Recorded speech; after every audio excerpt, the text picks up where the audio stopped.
dari segi hukum pembuktiannya masih sangat lemah. Apalagi 5 terpidana mengatakan Peggy ini tidak terlibat.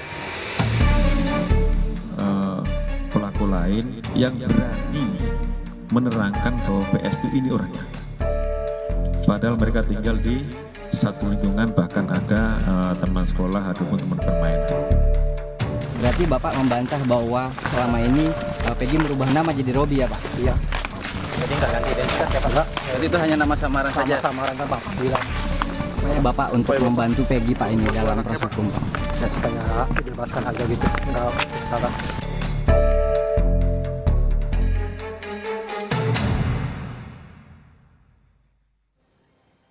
Sudah diganti, bukan lagi PS, baru menggunakan nama Robi. Usai polisi menyebut Peggy Setiawan mengubah identitasnya menjadi Robi saat menjadi buronan dalam kasus Vina, sosok Robi pun angkat bicara membantah pernyataan polisi. Sosok Robi diketahui sebagai adik kandung dari Peggy Setiawan yang tinggal bersama Peggy di Bandung. Robi mengakui kakaknya sering menggunakan nama Robi sebagai nama gaul, tetapi tidak menggunakan untuk menutupi identitasnya. Robi juga membenarkan jika sang kakak berada bersama dirinya di Bandung saat Vina dibunuh. Robi ini adiknya siapa? Adiknya Peggy. Adiknya Peggy. Berarti yang Robi nama Peggy itu sebenarnya gimana sih Mas? Katanya nama gaul sih. Oh nama gaul. Sebenarnya itu nama Mas adiknya juga ya? Iya. Mungkin bisa apakah Peggy di Bandung dipanggil Robi juga atau gimana itu? Ya kurang tahu. Hanya di bedeng aja atau gimana? Iya, hanya di bedeng aja. Waktu kejadian itu Peggy sama Mas Robi ya? Iya. Di mana? Di bedeng di Bandung. Senada dengan pernyataan anaknya Robi, ayah Peggy juga datang muncul di Cirebon saat salah satu putrinya menjalani pemeriksaan polisi kemarin.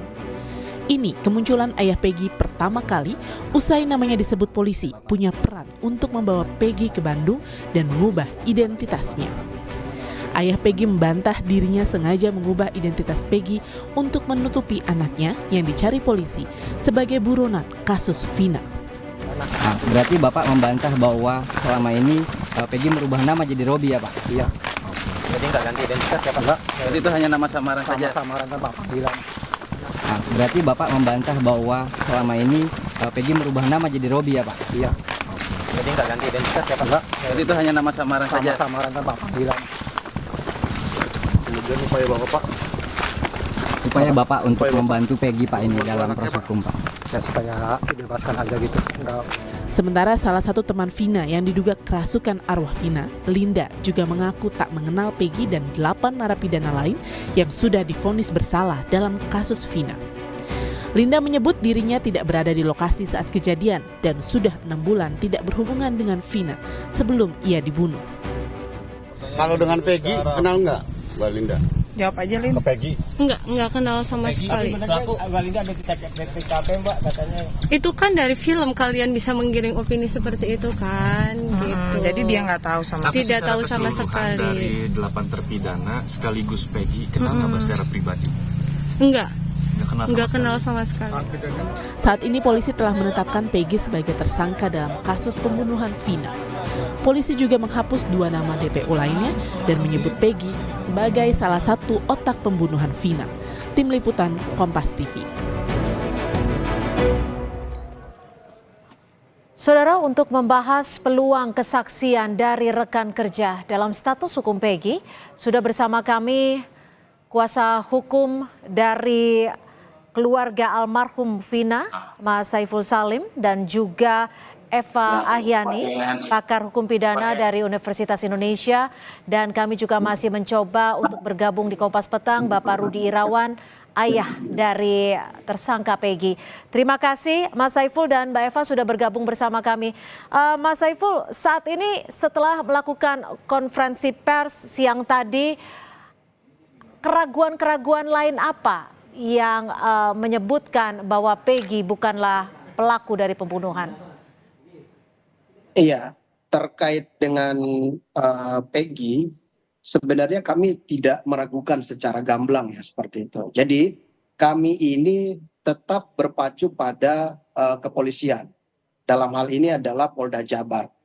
kami telah mendengar langsung dan melihat langsung rilis yang disampaikan oleh Polda Jabar. Tentu kami berkeyakinan bahwa ini adalah Peggy yang sebenarnya, karena memang kami adalah kuasa hukum korban. Namun apabila Peggy yang bersangkutan itu adalah bukan pelaku tindak pidana, maka itu adalah tanggung jawab kepolisian. Namun hari ini menurut kami berdasarkan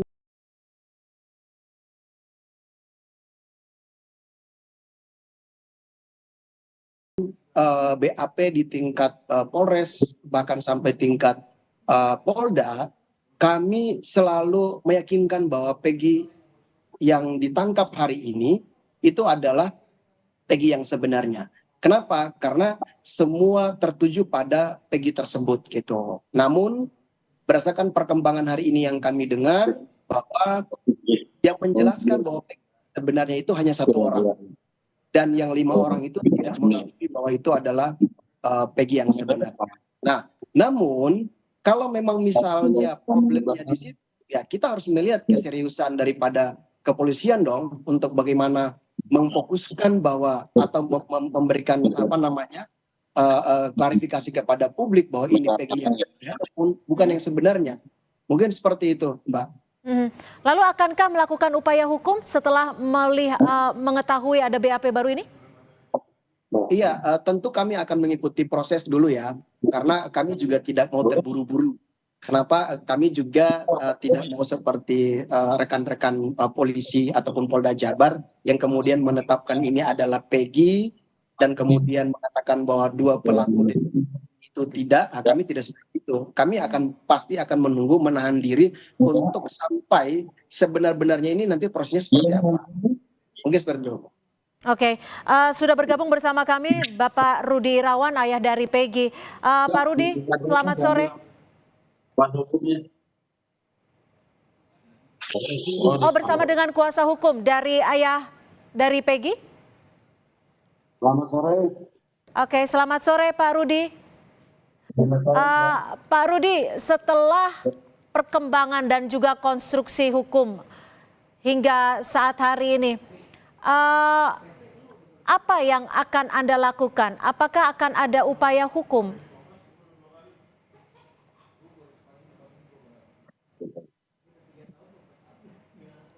Oke, Pak Rudi. Ya. Iya. Apa tanggapan Anda terkait dengan ada sejumlah pihak yang meragukan bahwa ini adalah Peggy sebagai pelaku pembunuhan Vina? Bagaimana respon dan tanggapan Anda? Yang tidak benar Pak Rudi? Ya. Suara saya sudah cukup terdengar? Terdengar, Pak? Kalau Pak Rudinya belum bisa merespon, saya ingin tambahkan sedikit terkait dengan keraguan. Bisa? Ya, ini dengan kuasa hukum ya? Ya. Dengan siapa, Bapak? Oh. Ya, maksud saya adalah saya kebetulan ingin mau menambahkan sedikit dari kuasa hukum Vina. Oke. Ya, terkait dengan tadi yang dipertanyakan apakah kami ragu atau tidak, tentu kami tidak ragu ya. Kenapa? Karena memang beberapa bukti-bukti yang telah dikumpulkan oleh Polda Jabar dalam hal ini melakukan investigasi secara ulang, dan memang di awal tahun 2016 itu Polda Jabar telah mengumpulkan bukti-bukti. Di antaranya yang pertama adalah STNK dan motor. Namun saat ini yang perlu harus dipertanyakannya adalah apakah motor tersebut ada atau tidak. Begitu. Jadi kami tidak ragu sebenarnya. Tentu kami akan bersyukur. Kenapa? Karena ini menuju pintu keadilan bagi Vina gitu, almarhumah. Okay. Namun pada prinsipnya kami juga akan pasti menunggu rilis yang berikut daripada Polda Jabar untuk memastikan bahwa apakah ini Peggy yang sebenarnya ataupun tidak sebenarnya. Makanya kami no comment sebenarnya kalau soal Peggy yang sebenarnya tidak. Baik, saya ke Mbak Eva Ahyani, pakar hukum pidana Universitas Indonesia. Mbak Eva, bagaimana Anda melihat dari perkembangan dan juga konstruksi hukum hingga saat ini, seakan kasus Vina ini semakin panjang? Sudah adakah titik terang menurut Anda? audionya Mbak Eva? Ya, Silakan. yang pertama catatan saya sebetulnya perkara ini kan sudah 8 tahun Mbak Cynthia. Ya, 8 tahun dalam pengertian bahwa ini tidak diproses ya selama 8 tahun. Artinya bukan berarti kemudian pembuktian menjadi lebih mudah, tetapi sesungguhnya pembuktian itu menjadi lebih sulit. Ya, orang sudah mulai lupa, kemudian juga banyak keraguan-raguan, termasuk status ya dari tadi Peggy yang sebenarnya atau tidak, pakai bahasanya Mas Saiful tadi ya, itu sebetulnya menjadikan kasus ini kalau buat saya tidak mudah untuk dibuktikan. Ya. Hanya memang paling tidak gitu ya, paling tidak penyidik harus benar-benar memastikan terhadap misalnya penetapan tersangka dari Peggy ini.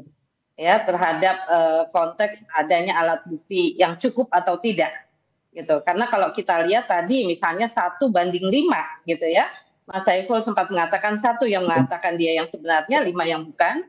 Kalau kita berkaca pada ketentuan pasal 188 KUHP saja tentang petunjuknya apakah dia yang sebenarnya atau tidak gitu ya, di cross check-kan itu. Ya, itu ini yang menjadi sebetulnya kalau buat saya, kalau dikatakan ada titik terang atau tidak, paling tidak langkah untuk mengarah kepada pembuktian yang on the track barangkali sudah dimulai. Tapi menurut Anda ini sudah on the track belum? Gitu. Menurut Anda sudah on the track belum, Mbak Eva? Karena ini sudah menjadi perhatian dari banyak pihak. Baik, ya. baik. Perhatian dari banyak pihak ini mendorong kita untuk barangkali transparansi dan akuntabilitas dari penegak hukum itu menjadi penting. Karena pasti disorot. Gitu. Mudah-mudahan dengan langkah itu sih menjadi on the track gitu ya. Dengan langkah itu menjadi on the track ya. Saya ke Pak Rudi. Pak Rudi, kabarnya ada rekan-rekan dari Peggy yang bersedia untuk bersaksi bahwa saat itu, saat kejadian Peggy sedang bersama mereka. Sejauh ini perkembangannya seperti apa, Pak Rudi? Baik, saya mungkin mewakili daripada Pak Rudi ya, saya satu kuasa hukumnya akan menyampaikan. Jadi menurut keterangan daripada saudara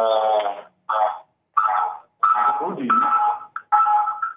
itu suatu kejadian pada saat itu tanggal 27 Agustus keterangan daripada orang tuanya saudara Rudi, Peggy itu ada di Bandung, saat itu. Karena ini bisa dibuktikan karena saat itu tanggal 27 Agustus itu hari Sabtu itu lagi pekerjaan proyek pembuatan rumah tinggal dari saudara Agus. Kebetulan hari Sabtu salah satu pegawainya nomor 9 Bondo itu pulang hari Sabtu jam 8 malam diantar sama Peggy dan sama Ibnu sama Robi naik angkot untuk ke Cicahe, terminal Cicahe sampai angkot ke terminal Cicahe. Dari terminal Cicahe itu Bandel berangkat ke Cirebon itu pakai bus, sedangkan Peggy, Ibnu dan Robi tinggal kembali ke BD. Pak Dedi, lalu alat bukti apa yang Anda siapkan untuk menguatkan statement ini? Kita masih akan membahasnya selepas jeda. Tetap bersama kami di Kompas Petang. Terima kasih Anda masih bersama kami di Kompas Petang. Kita masih membahas adu bukti untuk mengungkap kasus pembunuhan Vina dan Eki. Saya akan ke Pak Rudi Irawan, ayah dari Peggy yang sudah bergabung bersama kami di Kompas Petang. Pak Rudi, Anda mengklaim bahwa saat itu anak Anda, Peggy, sedang tidak berada di lokasi pembunuhan. Apa saja yang menguatkan klaim Anda ini? Saya kan punya bukti bahwa ada ini tentang gajian paspor. Pada hari Jumat saya kantor dan pada hari Sabtu tanggal 27 anak-anak gajian sekitar jam 6 malam. Terus saya bagikan. Ya. Ini bukti apa ini yang Anda bawa, Pak Rudi? Ini bukti gajian Pak, kasbon. Bukti kasbon.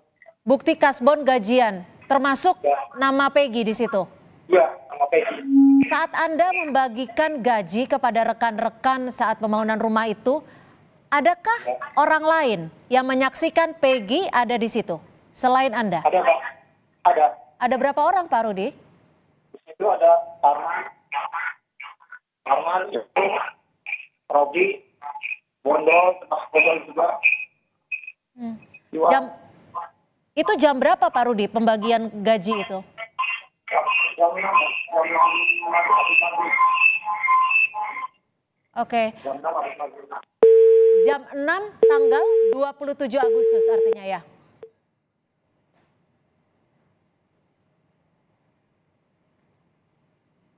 Baik, kami akan coba kembali perbaiki hubungan dengan Pak Rudi.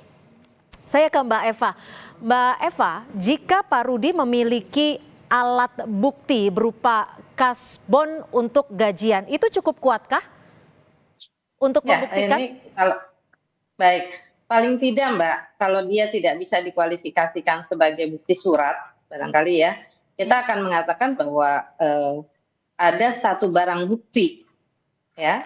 Barang bukti itu sebetulnya satu silent evidence gitu, bukti yang tidak bisa berbunyi langsung.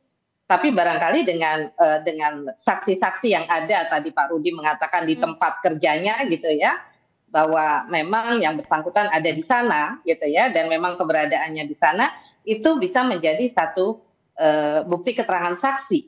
Tapi cukup kuatkah dengan statement dari orang-orang lain itu, dengan saksi-saksi itu? Saya kira, iya. Kalau kita mengaca pada ketentuan misalnya pasal 188 KUHP, ya 185 KUHP gitu ya, yang ada saksi-saksi yang menerangkan tentang satu kejadian gitu ya, atau kita mengacu kepada putusan MK yang mengatakan bahwa ini ada keterangan yang sangat relevan dengan keberadaannya dari seseorang yang diduga melakukan tindak pidana padahal dia ada di tempat lain, kemudian disinkronkan dengan barang bukti berupa surat kwitansi tadi, ini barangkali kita akan berkaca ada satu petunjuk begitu. Ya, kalau kita mengacu kepada ketentuan 188 KUHP. Baik. Nah, petunjuk ini yang sebetulnya akan bisa disinkronkan juga dengan alat bukti yang lainnya. Saya coba kembali ke Pak Rudi. Pak Rudi, dari surat atau kasbon yang tadi Anda sebut, itu tulisan tangan atau berdasarkan print out komputer?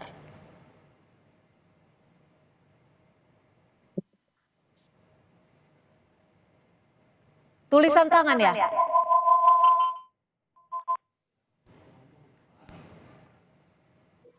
Oke.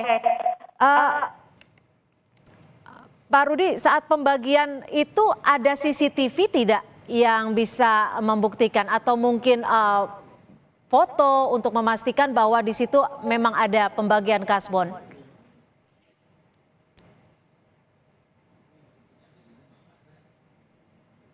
Baik, Pak Dendi mungkin bisa bantu jawab, Pak Dendi.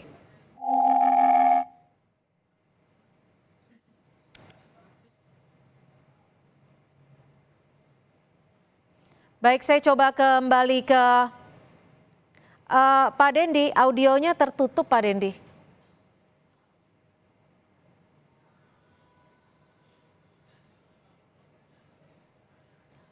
Baik, kami kembali mencoba memperbaiki audio dengan Pak Rudi. Mas Saiful, Anda dari kuasa hukum keluarga almarhum Vina sempat berkomunikasi tidak dengan keluarga ataupun kuasa hukum dari Peggy?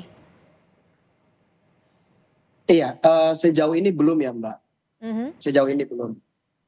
Namun kami ingin sampaikan bahwa dari kuasa hukum Peggy ya tinggal nanti dibuktikan saja, karena kalau kami daripada kuasa hukum korban sudah tentu akan pasti berpegang teguh pada kepolisian karena mereka punya wewenang untuk melakukan penyelidikan ulang. Untuk itu misalnya ketika tadi dibuktikan melalui kwitansi utang tadi atau semacam rekening koran begitu, ini kan tidak melalui komputer. Nah itu mungkin kepolisian akan segera harus melakukan forensik kertasnya. Apakah memang dibuat pada tahun itu atau memang dibuat saat ini atau seperti apa? Namun kami akan memberikan pandangan kami bahwa kalau memang misalnya itu dapat dibuktikan ya silakan. Karena kami juga pada prinsipnya yang namanya korban maupun pelaku itu harus mendapatkan keadilan. Oleh sebab itu silakan berjuang. Baik, Pak Dendi, kembali saya coba tanyakan saat pembagian kasbon itu menjadi salah satu bukti petunjuk. Apakah ada bukti lainnya yang bisa menguatkan? Selain bukti berupa tulisan tangan kasbon, itu ada bukti lain. Jadi saat itu kan pegawai itu ada sekitar 5 orang. Ya. Jadi yang pulang saat itu si Bondol diantar pada hari Sabtu jam 8 malam. Yang ngantar si Peggy, Robi, Ibnu, sama Supri. Jadi jam 8 malam posisi Peggy itu ada di Bandung. Jam 8 malam. Itu di Bandung di titik-titik mana saja, Pak? Jadi di Bandung itu di Rancamanyar. Di Rancamanyar? Di Bedeng ya. Karena waktu itu sedang mengerjakan proyek pembuatan rumah tinggal miliknya Pak Agus. Kalau dari Pak Agusnya sendiri bersedia tidak untuk ikut bersaksi? Insya Allah bersedia. Karena begini, setelah kejadian itu Peggy, Robi, Ibnu dan yang lainnya mengetahui 2 hari kemudian setelah ada penggeledahan ke rumahnya Peggy. Jadi 2 hari setelah itu Peggy mengetahui. Jadi begitu penggeledahan, ibunya Peggy telepon kepada Parman bahwa di rumah ada penggeledahan dari Polres Cirebon. Loh, kenapa? Karena nama Peggy di situ masuk katanya sebagai pelaku. Loh, orangnya ada di Bandung kayak gitu. Baik, terakhir Pak Dendi, apa upaya yang akan Anda lakukan untuk memastikan bahwa anak dari klien Anda atau Peggy tidak bersalah? Singkat saja. Kami beserta tim akan upaya membuktikan bahwa memang saat kejadian Peggy tidak ada di tempat. Untuk CCTV atau foto-foto ada tidak, Pak? Singkat saja. Sementara untuk CCTV dan foto tidak ada. Cuma kalau keterangan fakta ada, saksi fakta mungkin ada. Saksi fakta akan dihadirkan, termasuk dari pemilik rumah Rancamanyar ya? Dari tadi. Iya. Baik, terima kasih Pak Dendi Rukmantika, kuasa hukum dari Pak Rudi. Pak Rudi, terima kasih ayah dari Peggy dan juga Mbak Eva Ahyani, pakar hukum pidana Universitas Indonesia, dan Mas Saiful Salim, kuasa hukum dari keluarga almarhum Vina, sudah bergabung bersama kami di Kompas Petang.